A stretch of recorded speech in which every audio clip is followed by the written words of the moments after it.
ang lagi lang namin sinasabi sa mga estudyante is, alam natin mahirap talaga engineering.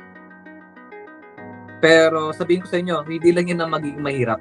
Yung paghihirap nyo sa engineering, yan yung magtuturo sa inyo kung paano magiging matibay ka-graduate ninyo. Kung paano magiging malakas ang loob ninyo sa board exam, na kung saan sobrang hirap mag-review, na akala mo sobrang hirap, hindi mo kakayanin board exam, tapos bigla, kinaya mo. Then hindi lang yun, hindi lang sa board exam magiging mahirap.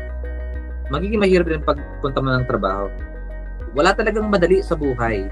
Pero ito lang gusto namin sabihin sa lahat ng mga estudyante. Ano yung magiging worth ng lahat ng mga ginagawa mo kung lahat ng bagay naman sa'yo ay madali lang? Diba? Hindi mo ma-appreciate yung mga bagay na nakukuha mo ngayon kung hindi mo pinaghirapan. So lahat ng bagay pinaghihirapan at doon mo ma-appreciate yung saya at sarap sa pakiramdam ng mga bagay na pinaghirapan mo.